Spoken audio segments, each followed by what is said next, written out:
When I was in primary school, my mum, she'd always pack my lunch for me. She always gave me something sustaining like a sandwich, something sweet like a chocolate, and something healthy like an apple. I'd eat the sandwich and the chocolate, but I'd always leave the apple. I had this silly idea that fruit wasn't as cool, that all the best lunches had chips and lollies and sandwiches, that my fruit just didn't look as awesome, so I'd hide the fruit in the bottom of my backpack and forget about it. Days, weeks, sometimes even months later, my parents would find the fruit. Only when they found it, it had festered and decayed. It had morphed into something else in the bottom of my backpack.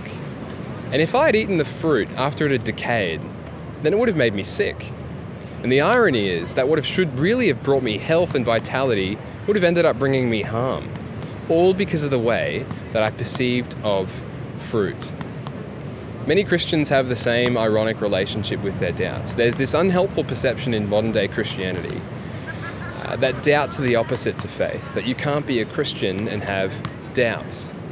Such a perception actually forces us to deny our doubts or hide them, but there in the recesses of our minds, we take something which could have helped our faith and made it a hindrance, all because of the way we perceive of doubt.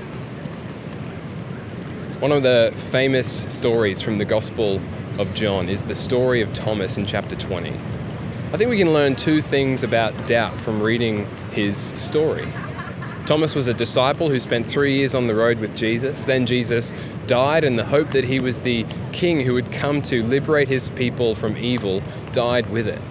All of the disciples' hopes had come to nothing. But then a few days later, Jesus is resurrected from the dead, and he appears to the disciples. Thomas was out at the time, and he missed Jesus' first appearance. So when his peers start giving him the report of Jesus' resurrection, he thinks that his mates have gone mad. Dead bodies don't just rise from the dead. Thomas would have thought that in the same way that any modern person would think that today. He said these words, he said, "Unless I see the nail marks in his hands and put my fingers where the nails were, I will not believe." A week later, the resurrected Jesus appeared to Thomas, and what Jesus said was fascinating. He didn't say, well, just have faith. He didn't say, because you've doubted, you're out. Let me go with the other 10, it's going to be sweet. You do your own thing. He said actually something else. He said, put your finger here, see my hands, reach out your hand and put it into my side. In other words, get this, Jesus condescended to Thomas's need for evidence. He responded to Thomas's question. He met Thomas's doubt. And I think this teaches us something. It shows us that being a Christian doesn't mean being somebody who doesn't have doubts. It means being somebody who is honest about their doubts and brings them to God. So don't hide your doubts. Jesus is the God who meets doubters where they are at. Notice, though, what happens next. Jesus says to Thomas, stop doubting and believe. Some people might read these words and think, that seems a bit contradictory. See, on one level you say that doubts are okay, on another level you say that they're not okay. What's going on here? See, Thomas's concern was super specific. He found it hard to believe that Jesus was raised from the dead. And at this point in history, Jesus could meet that concern really specifically. This was after Jesus' resurrection from the dead, and it was before his ascension to heaven. So the embodied appearance of Jesus to Thomas was possible. Jesus then, very specifically, meets Thomas where he is at.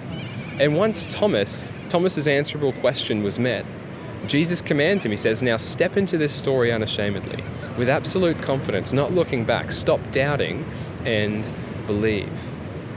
I think that there are heaps of ways to doubt God, and in my experience, I've seen it to be mostly one of two things. One type of doubt can be an intellectual question or objection. Another kind of doubt can be sort of a predisposition to run from God. Intellectual objections are a normal part of trusting anything more fully. For example, your question might be, are the Gospels historically reliable? Or why does God seem so hidden? If your doubt is an intellectual question, then don't hide it or feel ashamed of it. Be honest about it. Go to God and his people with it and make the investigation part of your discipleship. In fact, that's real faith, trusting God with who you are and who you're not. You can approach God with all your boldness and all your timidity, all of your faith and all of your doubt. But predispositions to avoid God are a different thing. See, sometimes we use doubt as a disguise for what really is just a stubbornness of the will.